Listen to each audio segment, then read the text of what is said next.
하나님 말씀은 사도행전 27장 13절로 20절 말씀 우리 같이 읽도록 하겠습니다. 13절부터 읽습니다. 남풍이 순하게 불매 그들이 뜻을 이룬 줄 알고 닻을 감아 그레데 해변을 끼고 항해하더니 얼마 안 되어 섬 가운데로부터 유라굴로라는 광풍이 크게 일어나니 배가 밀려 바람을 맞추어 갈 수 없어 가는 대로 두고 쫓겨가다가 가우다라는 작은 섬 아래로 지나 간신히 거루를 잡아 끌어올리고 줄을 가지고 선체를 둘러감고 스르디스에 걸릴까 두려워하여 연장을 내리고 그냥 쫓겨가다가더니 우리가 풍랑으로 심히 애쓰다가 이튿날 사공이 짐을 바다에 풀어버리고 사흘째 되는 날에 배의 기구를 그들의 손으로 내버리니라. 어느 동안 해도 별도 보이지 아니하고 큰 풍랑이 그대로 있음에 구원의 여망마저 없어졌더라. 아멘. 할렐루야. 아멘. 오늘은 로마로라고 하는 주제를 가지고 말씀을 같이 나누려고 합니다. 우리에게 시각을 이제 예루살렘, 이스라엘 가이사랴에서 로마까지 가는 여정으로 그렇게 이야기를 하고 있어요. 바울이 아그리빠 왕 앞에서 재판을 받았습니다. 총독에게, 벨릭스에게, 또 베스도에게, 그리고 오늘 우리는 아그리빠에게, 그리고 나서 그들이 모여서 한 결론은 그가 이 황제에게 상소를 하지 않았으면 풀려날 수 있었겠다라고 한 아쉬움, 그런 내용을 가지고 이야기했어요. 우리는 이것을 보면서 바울이 왕 앞에서든지 총독 앞에서든지 많은 대신들 앞에서든지 그는 분명한 간증이 있습니다. 나는 예수 그리스도를 만났다. 나는 예수 그리스도. 우리는 예수 그리스도를 너무 부끄러워하는 경향이 많이 있어요. 그러나 그 주님은 우리 안에서 그렇게 부끄러움을 받을 만한 주님이 아닙니다. 그분은 모든 것을 창조하신 창조의 주요, 우리를 위해서 생명까지 내어주신 구세주입니다. 그런데 그 주님을 부끄러워한다라고 하는 것은 우리가 그 주님에 대한 사랑이 부족한 것이겠죠. 그래서 그는 분명한 간증, 예수님 믿기 전과 예수님 믿은 후에 삶에 달라진 것, 그러니까 예수님을 믿었다, 안다라고 하는 것은 내 삶의 변화가 아주 지각이 일어난 거예요. 그런 변화를 가지고 그는 이야기합니다. 예수님으로부터 부르심을 입고 나서 그는 주님에게 붙잡힌 자의 삶이 되었어요. 예수님이 붙잡고 사용하는 인생, 우리 인생에서 가장 행복한 것이 뭐겠어요? 하나님이 우리의 인생을 붙잡고 사용하는 것보다 더 좋은 것이 어디가 있어요? 내 마음도 살지 않고 하나님이 그를 불러서 하나님의 뜻대로. 그래서 부활한 예수를 만났더니 눈이 떠졌어요. 여러분, 눈이 떠져야 돼요. 부활한 예수를 만나니까 어둠에서 빛으로 왔다는 것을 알게 되는 것이고, 사탄에게서 하나님께로 왔다는 것을 알게 되는 것이고, 내가 죄사함을 얻어 죄에서 영생을, 죽음에서 영생을 얻었다는 것을 알게 된 것이에요. 여러분 이미 그 눈을 떴을 줄로 믿습니다.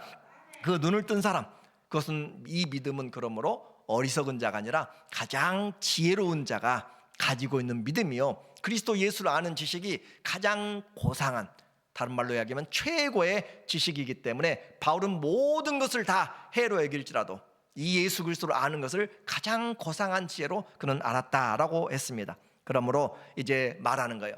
내가 왕과 총독과 그리고 많은 그 고관들 앞에서 내가 이렇게 쇠사슬에 묶인 것 말고는 다 누구와 같이 되기를 원해요? 나와 같이 되기를 원한다.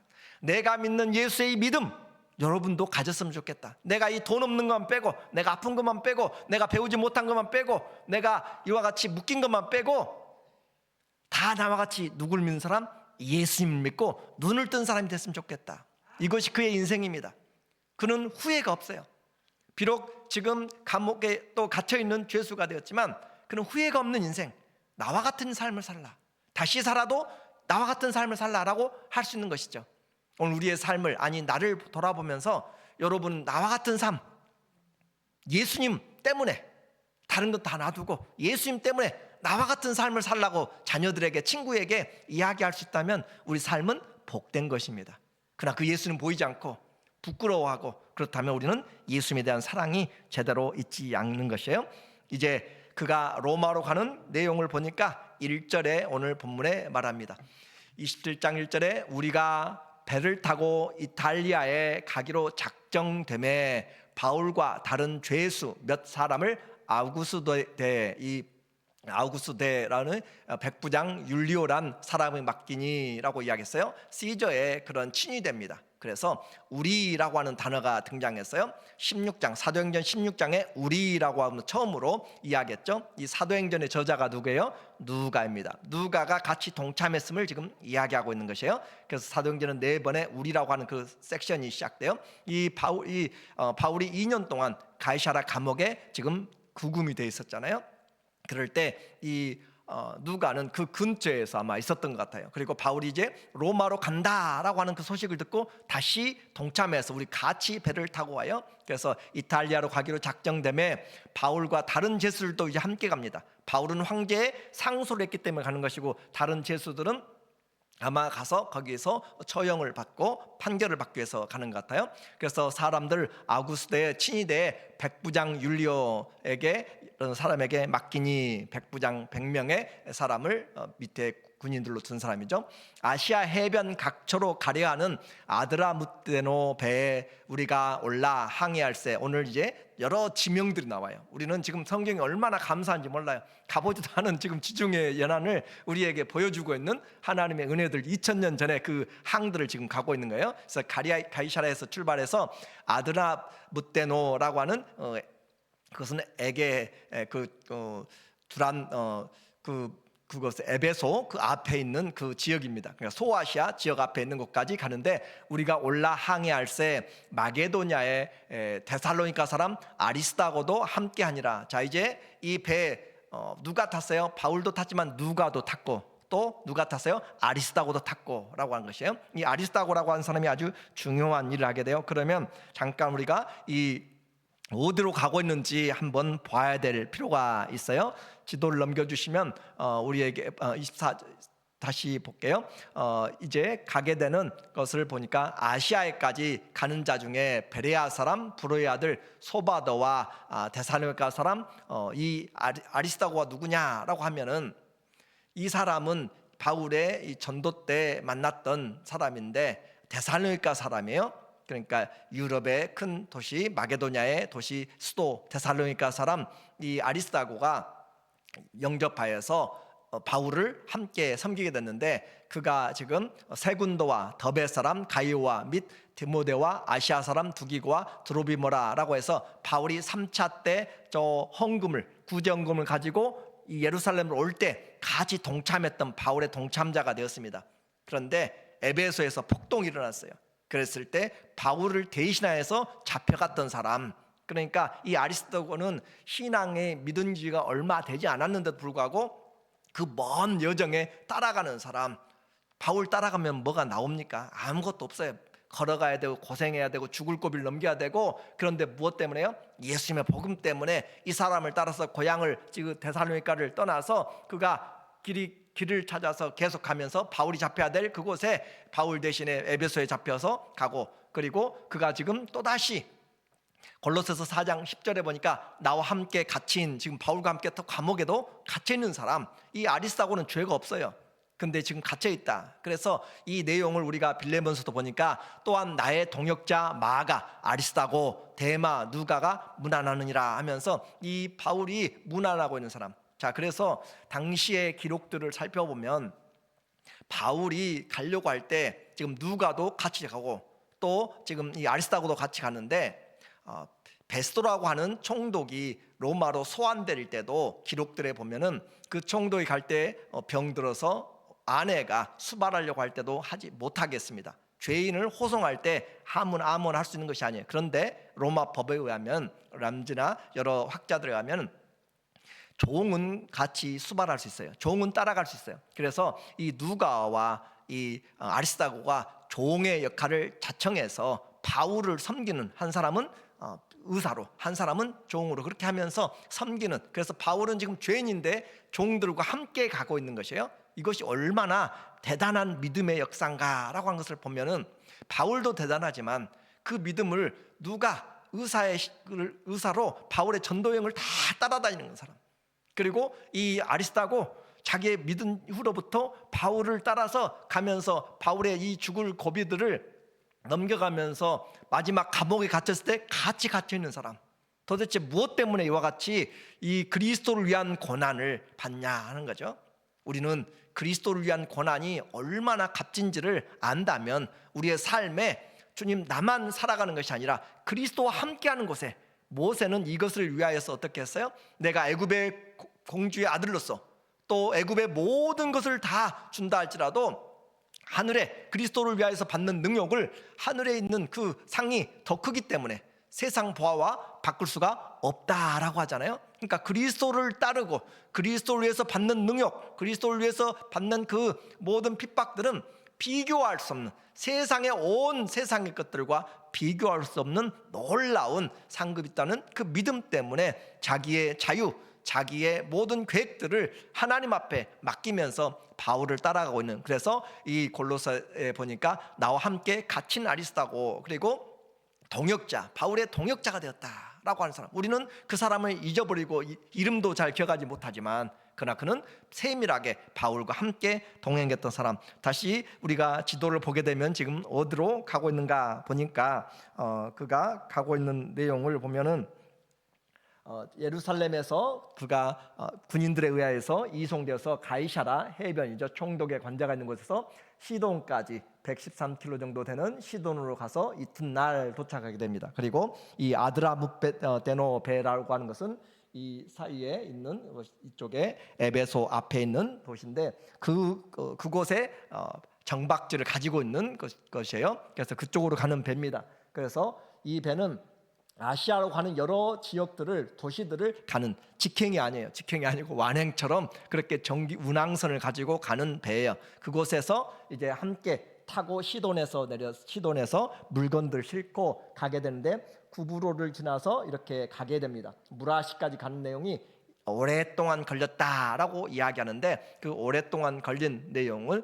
아마 우리는 편서풍이다라고 그렇게 표현을 하고 있어요. 그래서 여기서 바로 이렇게 갈 수 있는 것이 결코 아닙니다. 로마로 갈 수 있는 길이 아니고 항상 이렇게 올라가야 되는 이야기는 바로 이 편서풍 때문에 그렇다라는 것을 학자들이 이야기를 해요.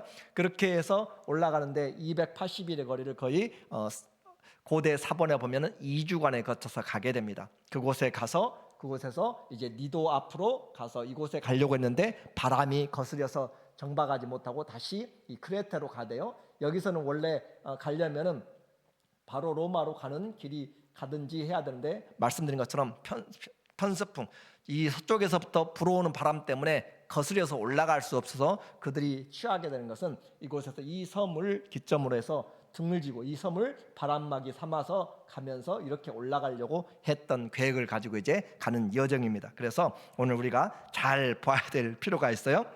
자, 바울의 로마행 위험을 무릅쓰고 지금 고난받는 이 아리스다고를 보면서 우리가 바울의 사역이 힘들었지만 동역자가 있기 때문에 얼마나 위로가 돼요. 그렇죠? 마지막 가는 길에 그가 고생하고 하지만은 함께 가는 사람, 힘들고 어려워도 동역자가 옆에 있으면 힘이 나는 거잖아요. 그렇죠? 기도할 때도 혼자 하는 것보다 동역자가 있으면 힘이 나는 것이고, 찬양할 때도 동역자가 있으면 함께, 그래서 우리에게는 믿음의 동역자들, 어떤 동역자예요? 신실한 동역자들, 주님을 마음을 깨끗한 마음으로, 선한 마음으로, 사랑으로 부르는 그런 신실한 동역자들이 있는 것 엄청난 인생의 축복입니다. 그래서 그런 기도의 동역자들 우리에게 보내주세요. 예배의 동역자들 보내주세요. 사명의 동역자들, 기도의 동역자들 보내줘서 하나님이 이 사명을 감당하도록 그렇게 기도할 때 하나님이 우리에게 보내주시고 도와주실 줄로 믿습니다. 이렇게 함께 또 이렇게 새롭게 찬양하고 그러니까 너무 은혜가 되죠. 그렇죠? 너무 감사하잖아요. 하나님 앞에 감사하면서 이제 아드라무데노의 배를 타고 갔는데 그들이 이곳에 가면서 도시에서 다시 배를 타고 갈아타게 됩니다. 여기서 가는 배는 작은 운항선이었어요. 그래서 각각 가는 곳마다 옮겨가는 그런 배였기 때문에 작은 배로서는 이 시기에 로마로 갈 수가 없어요. 그래서 그들이 무라성에서, 이 무라라고 하는 도시, 여러분 처음 들어보는 도시 같은데, 이 무라성은 당시에는 곡물을 저장하는 로마의 아주 중요한 도시입니다. 선박이 많이 왕래하고, 그래서 알렉산드리아라고 하는 이 이집트에서 이 무라시로 가서 이집트의 많은 농산물들을, 곡식물, 밀들을 가지고 올라가서 그 무라시에서 다시 싣고 가게 되는, 그래서 이 무라시는 아주 중요한, 다시 말씀드리지만 이집트에서는 바로 갈 수가 없어요. 왜 그래요? 편서풍의 바람 때문에 가지를 못합니다. 그러므로 위로 올라갔다 가게 되는 것들을 역사학자들이 이야기를 해요. 그래서 이제 알렉산드리아의 배를 타게 되는데, 6절에 보니까, 오늘 본문에 보게 되면은 6절에 거기서 백부장이 이탈리아로 가려 하는 알렉산드리아 배를 만나, 이제 배가 다시 바뀌어진 거, 큰 배로 바뀌어졌어요. 그 배는 곡식을 운항하는 배입니다. 그 배로 만나 우리를 오르게 하니 배가 더디가 여러 날 만에 간신히, 자, 여기에서 표현들이 아주 중요해요. 지금 생사를 걸고 가고 있습니다. 그 길들이 험하기 때문에 그래요. 그래서 간신히 여러 날 만에, 순풍이 불면 한 이틀이면 가는 거리를 지금 여러 날 만에 거쳐서 니도 맞은편에 이르러 풍세가 더 허락하지 아니하므로 살몬의 앞으로 더 가지 못해요. 그래서 니도에서 그 앞으로 가지를 못하고, 풍세가 허락하지 아니하므로, 풍세, 바람이죠. 어떤 바람이요?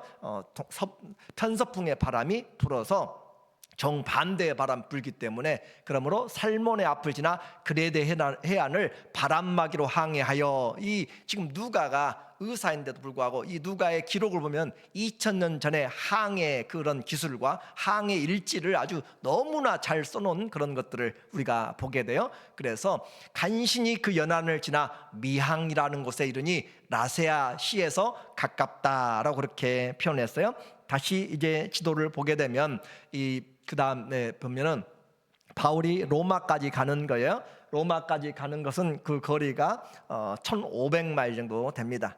그래서 그 거리를 가게 되는데, 지금 이 내용에서는 이 무라에서부터 니도로 간신히 가가지고 그곳에서 바로 가지 못하고 풍세가 험하여서 이 그레데섬, 길게 동서로 뻗쳐 있는 약 255km 동서가 되고, 그 세로는 50km에서 10km 정도가 되는 폭이, 그런 길게 있는 것을 방패로 삼아서 가려고 지금 배가 이렇게 왔는데, 미항이라고 하는 페어 헤이븐이라고 하는 섬에 그 항구에 도착을 했어요. 그런데 이곳은 좀 작아서 겨울을 지내기가, 이 배는 곡물을 싣는 큰 배입니다. 그리고 우리가 다음에 보겠지만 그 배는 사람들이 276명이 타고 있어요. 276명이 타고 있을 과거에 그 배를 보면은 학자마다 틀리지만, 어떤 학자는 제가 가지고 있는 양태성 목사님, 우리 해사를 나오시고 또 신학을 하시고 또 함장으로, 그러니까 함장으로 그렇게 하시고 또 배선장으로, 그리고 선교사로 그렇게 수십 년을 배로 이렇게 사셨던 그분이 그걸 가면서 기록하면서 이 논문에 써놓은 걸 보면 약 100m의 길이라고 그렇게 이야기를 하고 있어요. 그리고 다른 책에서는 55m 정도 그렇게 생각한 아주 큰 배입니다. 그래서 그 배를 지금 타고 가는데, 그 많은 사람들이 이 미항이라는 곳에서는 다 여유로운 그런 숙박 시설이 없고 겨울을 보낼 만한 그런 환경이 되지 않기 때문에 그들의 결정은 무엇이었냐면은 이 베닉스라고 하는 섬으로 가서 65km 정도 떨어진 40마일 떨어진 베닉스에 가면, 그곳에서는 좀 더 편안한 시설들이 있고 겨울을 날 수 있는 그런 상황이다라고 해서 올라가기로 한 사건이 지금 이 내용의 중요한 핵심입니다. 그래서 그렇게 가기로 했어요. 그런데 거기에 지금 위기가 닥쳤습니다. 9절에 보면은, 9절에 여러 날이 걸려 금식하는 절기가 이미 지났으므로, 자, 이 금식하는 절기는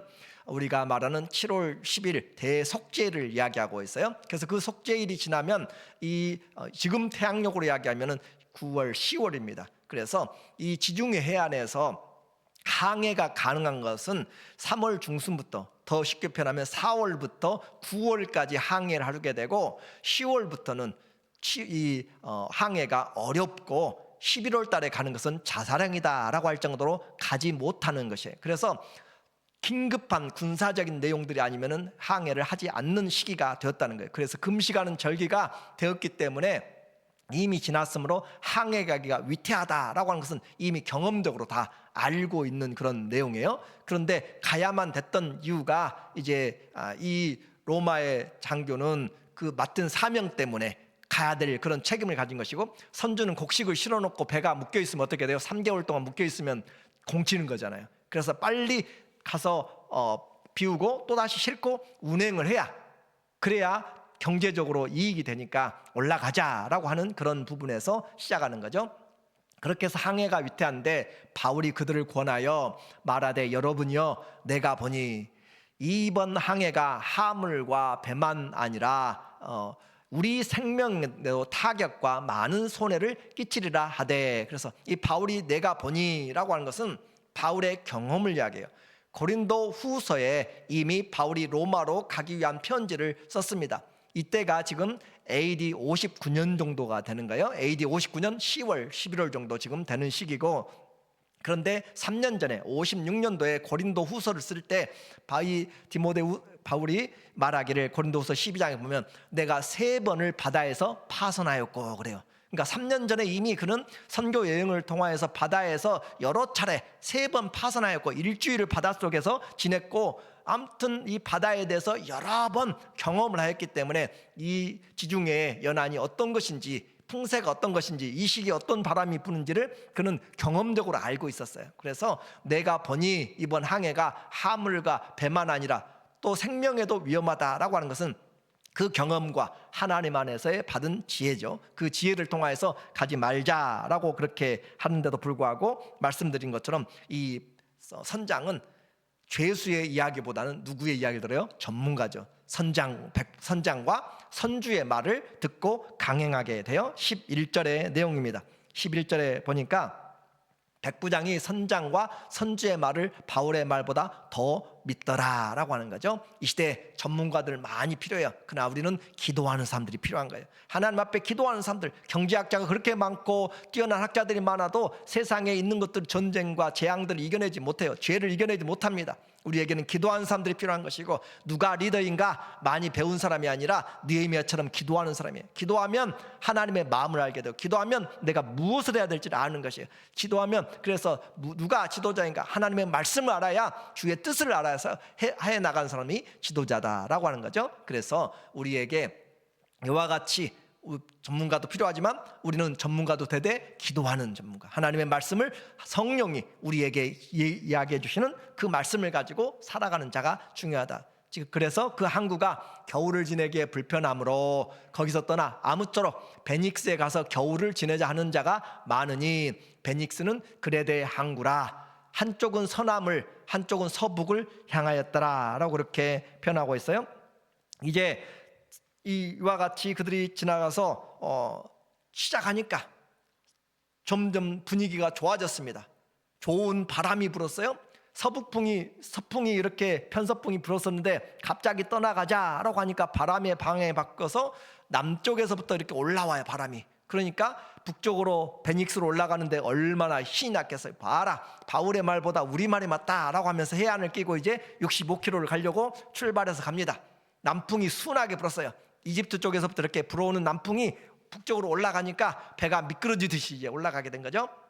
그들이 뜻을 잃은 줄 알고 닻을 감아 그레데 해변을 끼고 항해하더니 얼마 안 돼요. 얼마 안 돼요. 섬 가운데로부터 유라굴로라고 하는 광풍이 크게 일어나니, 유라굴로라고 하는 광풍, 이것을 북동풍이라 그렇게, 또는 동북풍이라 그렇게 이야기해요. 그래서 영어 성경에는 North Easter라고 그렇게 표현하고 있고, 이 헬라 원어도 바로 이 동북풍 그렇게 표현하고 있는 것이죠. 이 허리케인입니다. 그래서 유라굴로라고 하는 광풍이 불었는데, 이 크레테 섬 길게 255km 있다고 그랬잖아요. 그곳에는 2100m가 되는 높이의 이다라고 하는 산이 있습니다. 그 산에서부터 갑자기 불어닥치는, 마치 갈릴리 바다의 양쪽에 높은 그 산에서 돌풍이 부는 것처럼 그 이다의 산에서부터 그렇게 바람이 갑자기 불기 시작하면 그것으로 인해서 그들이 어려움을 당하게 되는 이런 현상들이죠.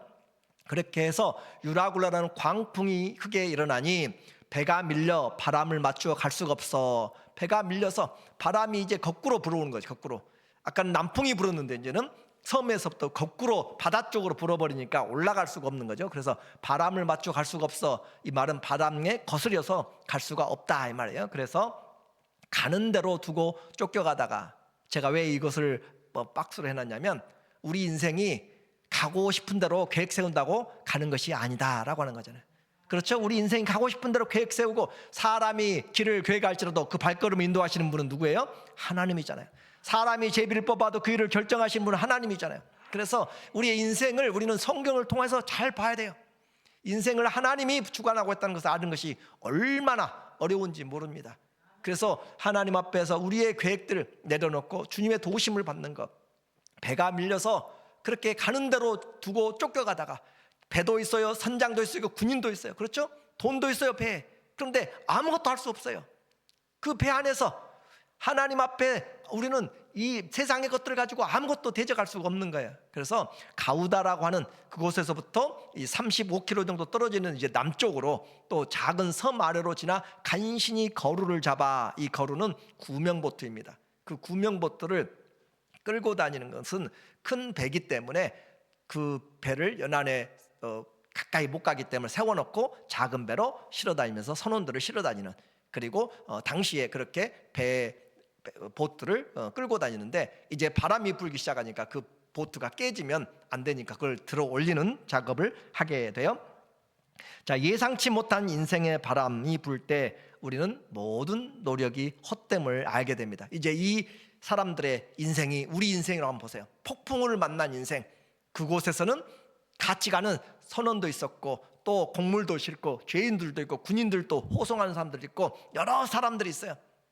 그래서 한몫 잡아먹으려고 하는 그런 사람도 있을 거예요. 그런데 그 배 안에 지금 파산이 되기 시작한 것이에요.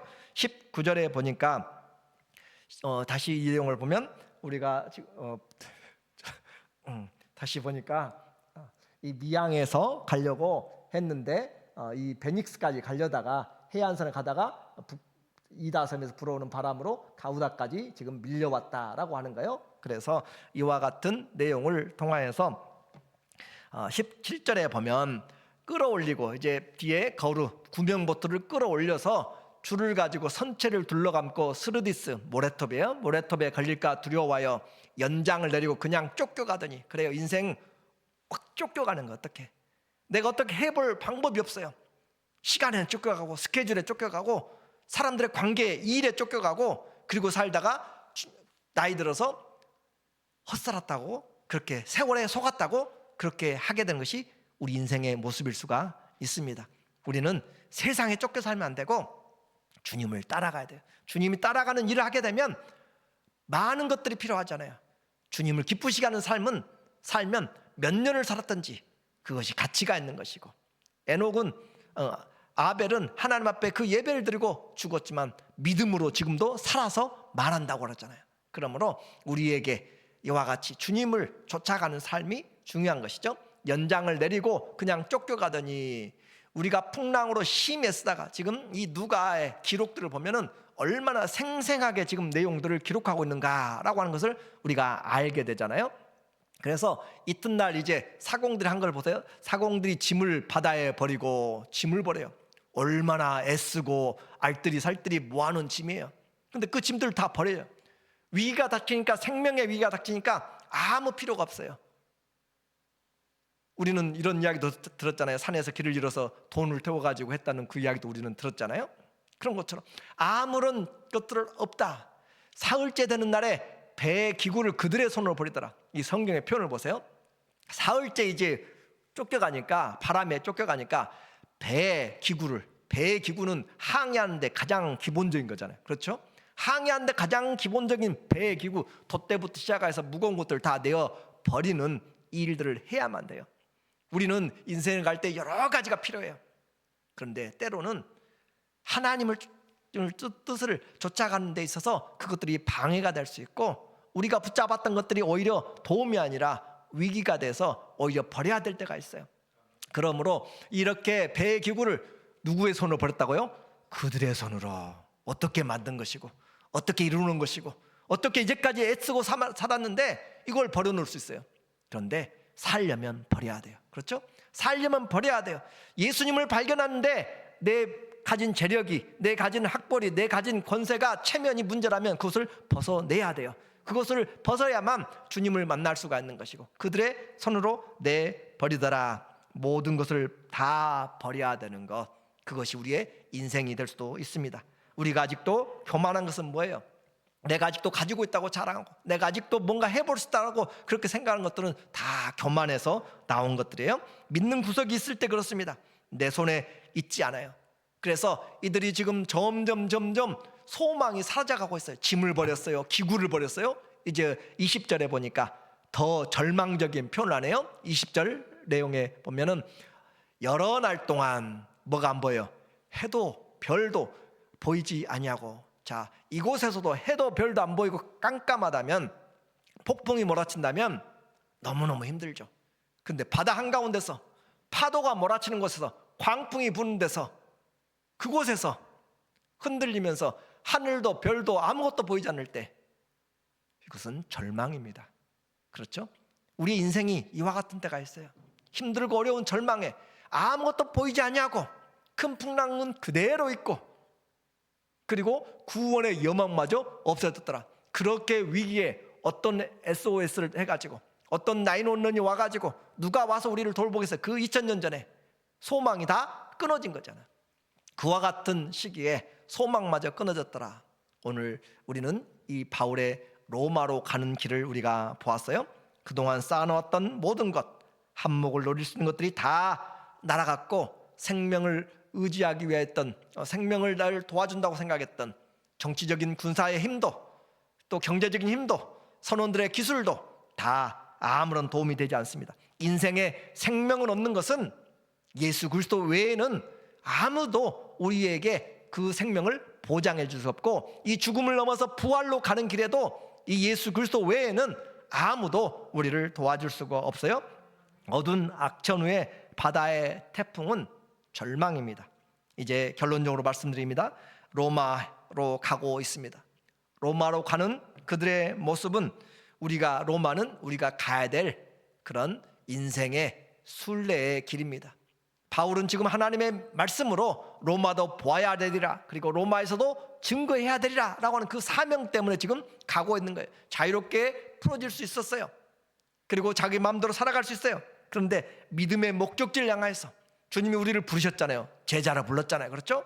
이 복음 때문에 불렀으면 그 복음을 증거하는 일에, 오직 성령이 우리에게 임하시면 예수님을 증거하는 일에 우리의 이 로마라고 생각하면, 그 일을 위하여서 우리는 힘들고 어려워도 내가 지금 편한 것, 내가 지금 안전한 것보다 하나님의 말씀을 따라서 한 걸음 한 걸음 나가는 것이 인생에서 중요하다라고 하는 거예요. 그리고 그 가운데서 동역자들이 얼마나 귀한지 우리에게 오늘 말해주는 거죠. 이름도 없이 자기의 모든 것들을 희생하면서 함께 그리스도의 나라를 세워가는, 그래서 그 이름들이 지금 성경에 기록되어 있는 사람들, 그리고 감옥까지 가서 가는 동역자들, 그리스도의 남은 고난에 우리는 얼마나 동참하고 있는지, 그리스도의 남은 고난, 바울이 내 육체에 채운다고 그랬습니다. 오늘 우리의 삶에 주님과 함께하는 것, 모든 것이 사라질 위기에서 우리는 끝까지 하나님 앞에서 믿음을 쫓아서 살아가면서